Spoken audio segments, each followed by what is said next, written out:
¿Qué tal, mis queridos amigos? Bienvenidos nuevamente a Genezaret Internacional a través de nuestro canal de YouTube Arnoldo Linares. Seguimos con nuestra serie Diles la verdad. En esta oportunidad vamos a hablar de un tema que lo he titulado Verdad que duele. Para seguir con esta serie tan buena y tan hermosa, quiero anunciarles que este va a ser el cierre de esta serie y que vamos a continuar con una nueva serie para las próximas oportunidades. Y me gustaría que tú le dieras seguimiento a todo esto y además pudieras compartir el link con otras personas para que sean edificadas. Por otra parte, voy a pedir a todos aquellos que nos están sintonizando, que nos están viendo a través de nuestro canal, que por favor ayúdenos para que muchas personas puedan seguirnos, mucha gente más pueda conocer toda esta palabra que Dios nos está dando. Por otro lado, yo quiero hacer eco de las peticiones de mucha gente que quiere que le hagamos llegar la manera de cómo colaborar con nuestro programa. Con nuestro programa usted puede colaborar a través de PayPal con el email arnoldoybetsabem@gmail.com y por Zelle o Cele arnoldol75@gmail.com. Así que dándole continuidad a nuestra palabra, a nuestra serie, hablemos entonces de verdad que duele. Tomado de un versículo de la carta del apóstol Pablo a los Gálatas, a los hermanos en Galacia, capítulo 4, versículo 16, que dice, es muy corto. Dice, me he hecho pues vuestro enemigo por deciros la verdad. Es una interrogante que plantea el apóstol Pablo a los hermanos en Gálatas. Quiero pronunciarme en esta introducción hablando un poco sobre los beneficios de la verdad, porque la verdad jamás tendrá otra motivación que la de motivar y jamás crear una enemistad. Lamentablemente, por la experiencia, el haber confrontado a alguien que pudiera ser muy cercano a nosotros con la verdad, nos ha quebrantado toda una linda relación de amistad. Porque la verdad, a lo mejor algunas veces no se sabe exponer, explicar la verdad, o la persona no está preparada anímicamente ni sentimentalmente para aceptar una verdad que vaya en su bien. Sin embargo, la verdad posee una fuerza tal que a su debido tiempo puede recobrar, al salir a la luz esta verdad, los lazos o nexos que se golpearon o se desestabilizaron en un momento duro por creer que esta verdad fue dura. Necesitamos, y esto es un consejo, necesitamos hacer buen uso de la verdad. Una verdad que corrige en el campo de la corrección, una verdad que corrige, que no es simplemente llenar de conocimiento, solo intenta evitar los colapsos de los tropiezos. Entonces, para entender la interrogante planteada por el apóstol Pablo a los hermanos en Gálatas acerca de la indisposición que se creó por Pablo encararles en una verdad, para entender este escenario, que por demás es un escenario doloroso para ambos lados. Doloroso por aquellos que no resisten esta verdad, que son confrontados con la verdad, que son los destinatarios de la carta, y la manera como Pablo percibe la respuesta, el feedback de ellos cuando le dice, se han molestado, me han hecho su enemigo. Eso también le produce dolor al apóstol Pablo. Entonces, para entender este escenario doloroso de ambos lados, nos es necesario tener conocimiento de dos aspectos. Número uno, ¿de cuál verdad se trata? La verdad que revela la carta a los Gálatas de manera general hay que entenderla. ¿Por qué? Porque hacía algo más de un año que Pablo había predicado el evangelio a los Gálatas. Así que no sale de su asombro al comprobar que en tan poco tiempo se han dejado embaucar por unos judaizantes. Repito, embaucar por unos judaizantes.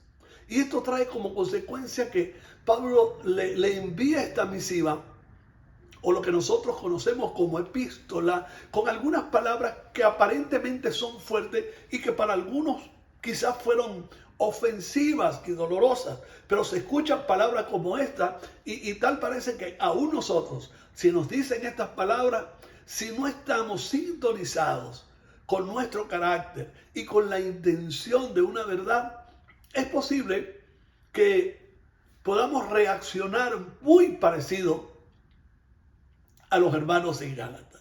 Pablo los llama insensatos. Dice, oh Gálatas insensatos, capítulo 3, versículo 1. En el versículo 3 de este mismo capítulo 3, Pablo le dice, tan necios sois, habiendo comenzado por el Espíritu, ahora vais a acabar en la carne. Y luego en el versículo 9 del capítulo 4 les dice, mas ahora, conociendo a Dios, o más bien, siendo conocidos por Dios, ¿cómo es que os volvéis de nuevo a los débiles y pobres rudimentos a los cuales os queréis volver, a los cuales os queréis volver a esclavizar? Fíjense que está dura, suena dura, porque los llama insensatos, los llama como gente que va a trabajar con su carne, es decir, con su concupiscencia, o han caído de la espiritualidad, los llama débiles lo que practican, los rudimentos que practican, y al final les dice que volver a lo que los judaizantes están planteando es esclavizarse de nuevo.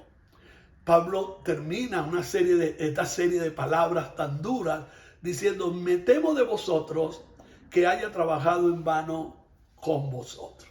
Pero en los tiempos de Pablo eran los judaizantes o cristianos ultraconservadores procedentes del judaísmo los que ponían en peligro la memoria de Jesús, entre comillas, al pretender imponer la circuncisión y la práctica de la ley judía a los paganos como condición necesaria para ser cristianos y así alcanzar la salvación.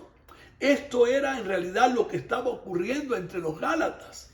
Ya Pablo les había enseñado durante un año, había tratado con ellos durante un año y era asombroso lo que estaba pasando en esa iglesia.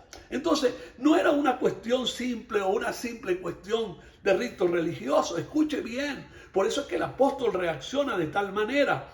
Estaba en juego el significado mismo de la vida, muerte y resurrección de Jesús. Es decir, su oferta gratuita de salvación y liberación a través de la gracia que abolía toda clase de división y discriminación impuesta por cualquier ley humana. Ahora fíjense, ante estos argumentos de Pablo, esta confrontación o buscando la corrección, el apóstol Pablo, miren la reacción de los hermanos en Gálatas. Número 1, abrazaron las dudas y el cuestionamiento estimulado por los judaizantes respecto del apostolado del apóstol Pablo, por lo cual el apóstol expresa argumentos en su defensa. Gálatas 1:1, y así comienza Gálatas. Pablo, apóstol, entre paréntesis, no de hombres ni por hombres, sino por Jesucristo y por Dios el Padre, que lo resucitó de los muertos. Luego en Gálatas 1:10 dice, pues, ¿busco ahora el favor de los hombres o el de Dios? ¿O trato de agradar a los hombres? Pues si todavía agradara a los hombres, no sería siervo de Jesucristo. Y cierra Pablo con este argumento ahí mismo en el capítulo 1, versículos 11 y 12, cuando dice, mas os hago saber, hermanos, a los hermanos en Gálatas, que ya están cuestionando su apostolado, a raíz del veneno de los judaizantes, que el evangelio anunciado por mí no es según hombres, pues yo ni lo recibí ni lo aprendí de hombre alguno, sino por revelación de Jesucristo. Interesante, importante esta aclaración y este fundamento. Número 2, hablando de la reacción misma de los hermanos en Gálatas, la molestia de los hermanos en Galacia era muy evidente y hasta desafiante. Gálatas 4:9 nos los declara.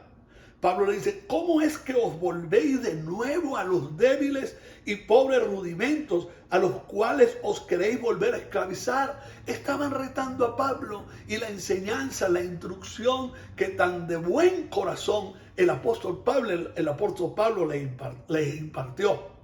A causa de la persuasión judaizante sufrida, los Gálatas, los hermanos en Gálata o los hermanos en Galacia, comenzaron a desestimar, escucha esto, a desestimar a su buen maestro.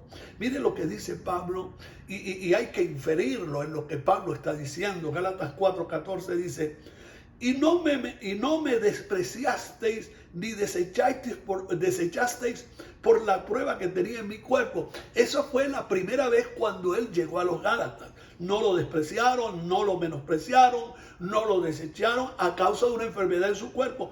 Antes bien me recibiste como un ángel de Dios, como a Cristo mismo. ¿Qué está pasando ahora en esa oportunidad? Cuando Pablo, oiga bien, Pablo les envía la carta, lo confronta con la carta, trata de corregirlo y ya la estimación que tenían por Pablo, por ese buen maestro, por ese buen líder, por ese buen tutor, comenzó a menguar y a disminuir y a apegarse a los argumentos maliciosos de los judaizantes.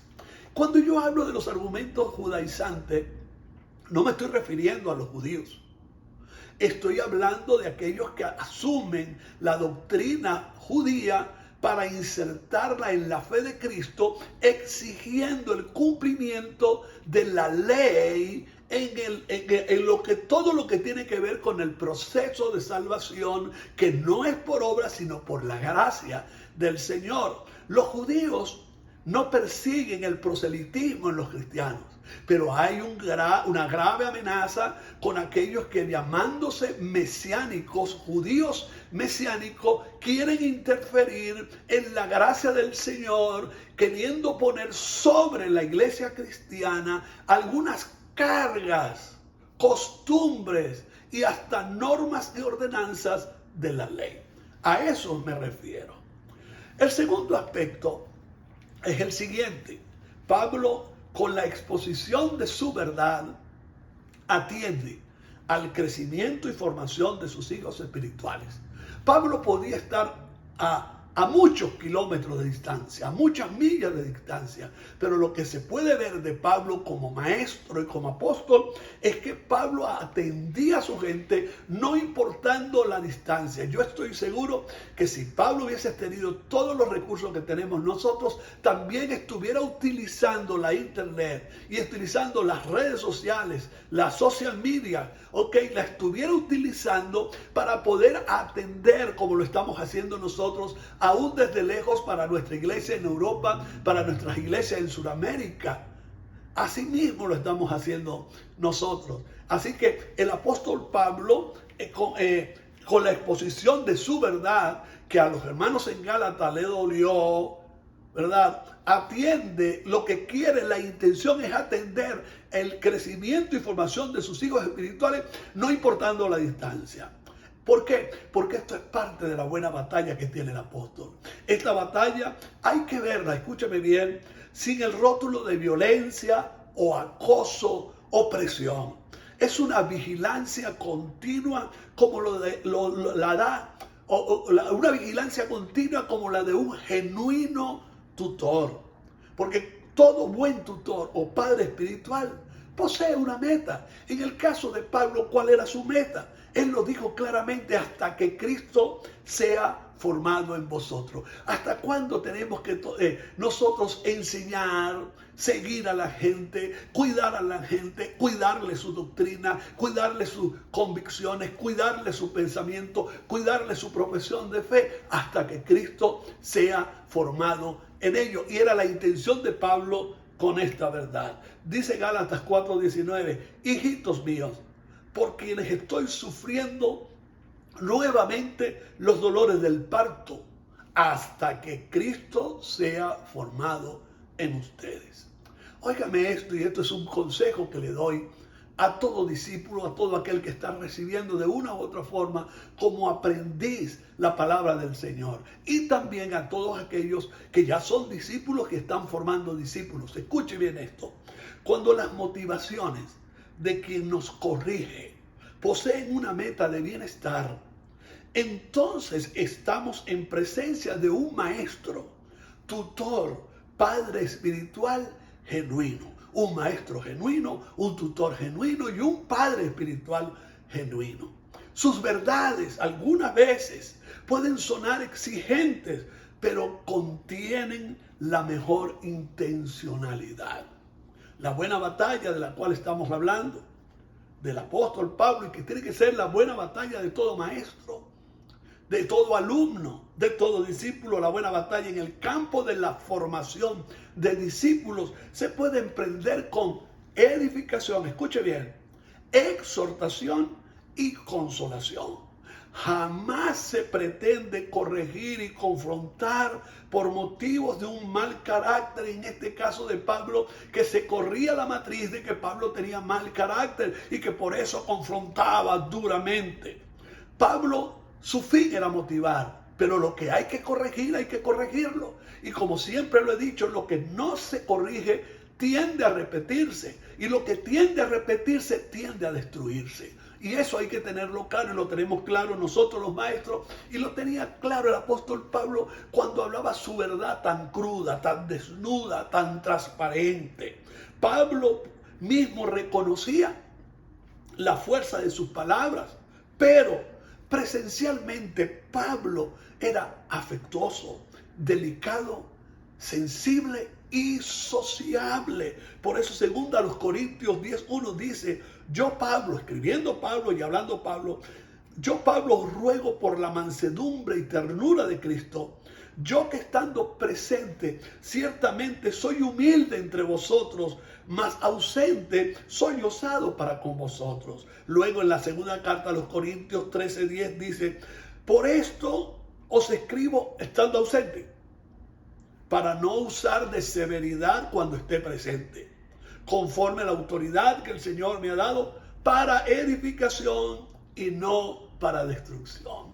La verdad de Pablo, y es la verdad que está defendiendo él, no ha venido para destruirles, le está diciendo a los hermanos Gálatas. Es una verdad para edificarlo, para seguirlo formando, para que sigan creciendo hasta que Cristo sea formado en vosotros. De modo que las enseñanzas paulinas obedecen a un comportamiento maternal, y así lo veo yo.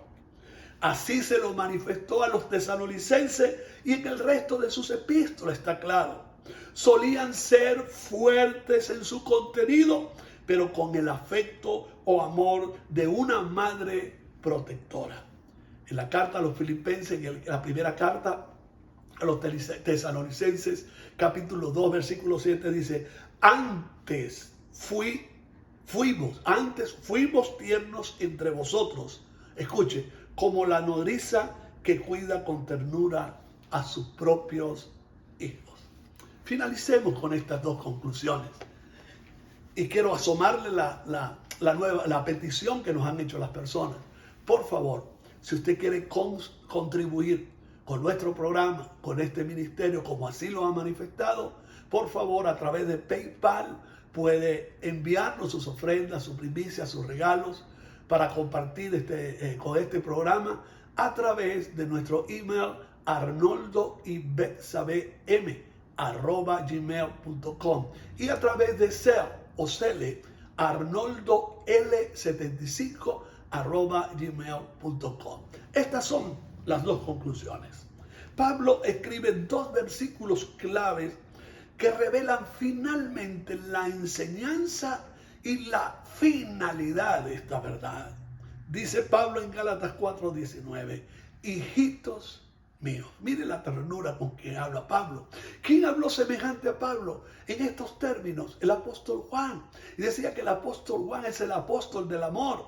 Y no es que Juan no tenía una verdad concluyente y fuerte. Sí la tenía. Pero también tenía el espíritu paternal o el carácter paternal o maternal de todo un apóstol. Y dice: hijitos míos, por quienes vuelvo a sufrir dolores de parto hasta que Cristo sea formado en vosotros. Gálatas 6:11 dice, mirad con cuán grandes letras os escribo de mi propia mano. En estos dos versículos finales de esta enseñanza paulina, el apóstol exige, número 1, andar rectamente conforme a la verdad del evangelio, no de otro evangelio, sino del evangelio que le enseñó Pablo. Y eso está en Gálatas 2:5.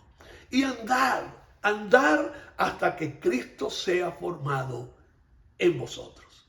Además, añade una de las razones más sólidas de esta carta tan confrontativa a los Gálatas. Gálatas 2:5 dice, para que la verdad del evangelio permaneciese con vosotros. Allí está todo el objetivo de la verdad.